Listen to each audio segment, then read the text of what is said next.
Is an overview of Continental Resource Block 21 being developed in the Delaware Basin in West Texas.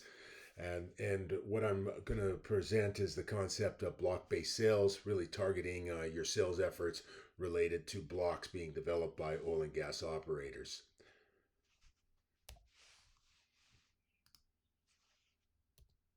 So, what is block based sales? Block based sales and marketing is a strategic approach to business marketing related to oil and gas operators, in which service companies target a specific operator and a set of blocks being developed by that operator. So, what is a block? It typically is a geographic reference being termed by the organization as part of the regulatory process. So, it's an area within the leases or the property that is being owned by a specific operator, broken down into blocks. Why do we use what we call BBM or block based marketing? A lot of the larger operators through consolidation are doing what they call full stack development. So it's really finding out where their best ROI is based on grouping both drilling, completions, and production in an overall plan. So we're really trying to align with what the processes are related to the oil and gas operators. And the objective and some of the output is we want to understand the buying process as it relates to the development of that particular block. So I'm going to go through Continental Resources and kind of break it down and show you how BBM is being leveraged within these accounts. Continental Resources areas of operation. They're really focused in North Dakota, the Bakken, Oklahoma, the Anadarko, Texas, specifically the Delaware in West Texas in the Permian Basin, and it's just kind of broken down by county on what their drilling activity was or has been this current year in 2024. So specifically, what we're looking at, the block-based selling is definitely a West Texas type focus, Texas focus, but specifically West Texas in this particular example. In 2024, Continental has been developing 10 different blocks. So we can see block 17, 18, 21, 33, 34, so on and so forth. The one that we're going to focus on is 21 because it has the most activity. So, we're looking at this again from a sales perspective, organizing, segmenting, and organizing this so we can understand what the potential is and what part of market share we have in that potential. So specifically block 21, what we want to be able to do is leverage the regulatory data to allow us to build a dashboard to find out exactly what's happening in there, what's happened, what's happening, and potentially what is going to happen within that particular account. So this the chart that I put up here is really at the header. The chart is broken down by data that's collected from the regulatory, the Texas Railroad Commission. We've got the block, so I built a filter so we know this is block 21. I don't have that here on the listed, but the data is related to block 21. The block is broken down into four different sections: section 24, 37, 41, and 45. Within that, they've got multiple leases. So the leases are the agreements that they have from a drilling perspective in that block. Things that we're interested in when we look at the block, ideally what we want to see is on the license date, we want to look at things that is the date the permits are approved related to block 21. And we can see here, we can go all the way back.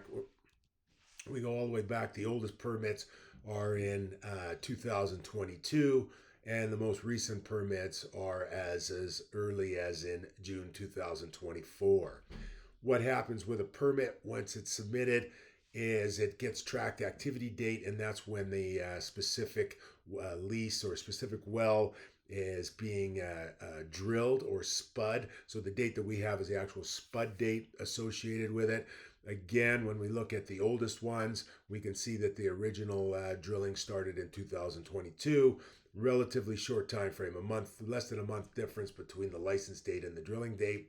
And then additionally, as they've added more permits related to this block, you can see that they're there. And then some of the drilling license dates and the activity date are the same day, and then some have a spread of several months. Once we get the spud date in there, we look at it. Well, what does it mean from a drilling perspective? How many rigs are they going to be operating on that particular block? And how long are those rigs going to be active on that block? So a lot of people, in the oil and gas industry in West Texas are very, focused on chasing drilling rigs, specific rigs.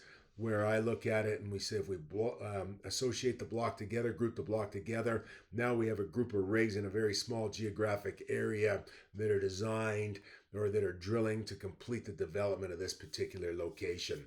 Other things we look at are ultimately what's the field. So that's the area that they're drilling into, the primary field that they're drilling into. In this particular case, we've got the Woodford and the Wolfcamp. And then we look at the projected depth of the well.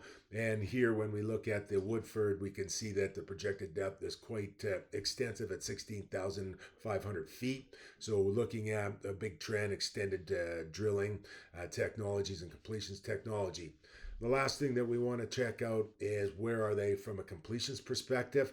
And then we look back and we can see that the only two wells are the original wells that they drilled back in 22 that have been completed. And we also see that this particular well here that came up as a dry hole.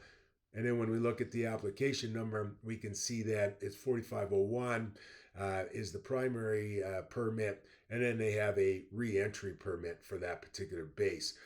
So this dashboard, again, what it's telling us is it's taking a geographic region, a relatively small geographic region, allowing us to go in and say that, hey, we've got a total of 18 wells that are going to be drilled in this particular case starting in 2022 and ending probably in 2024, unless they decide to add more pads to this particular lease, with this particular block, which is very likely. And then the average depth that they're drilling here is 13,800 feet. So we can create a snapshot. Now we say to ourselves, well, what is that buying process related to this? How much market share have we had? What do we need to do to align ourselves to this type of block development? Some of the images that we look at Block 21. When we look at Block 21, here's a drilling rig that they have. So some of the things that are interesting associated with the Block 21, you can see that the battery is already built on this. So they haven't completed this particular well, but when they're doing the construction of the pad, they're actually going ahead and building the battery at the same time. And in this case, what we're looking at, Scan Vision, is the rig. Here in Block 21, or Block 21, Section 45, same idea. We've got the battery constructed already. We've got the drilling program happening on this particular block. And then ultimately they're using a different drilling rig, Unit 414, on this particular block. And in Block 21, but Section 45. So ultimately, we've got very close to each other, two different drilling rigs, completing the block development program. The last one is Block 21, Section 24. And then again, it just shows us, hey, when we talk about buying process, and let's say I'm selling battery, containment services, tanks, those types of things, I know in the particular case of Continental Resources that as they go ahead and license blocks, we need to be in a position to be providing them with the quotes associated with that.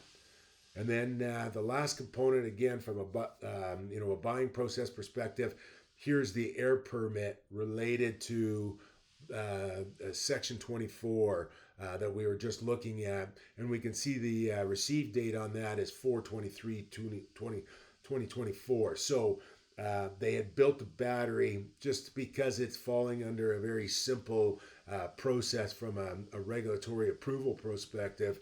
They're not submitting the air permits related to this block for quite some time. The conclusion of it, full stack development. Why are we doing BBM sales? Full stack development operators are implementing programs in West Texas that are comprehensive and coordinated. And we need to be able to look at that as a whole to be successful. And the other point is oil and gas service companies can use regulatory data to help them in their planning, their sales approach and planning when it comes to leveraging block information to help them with their sales process.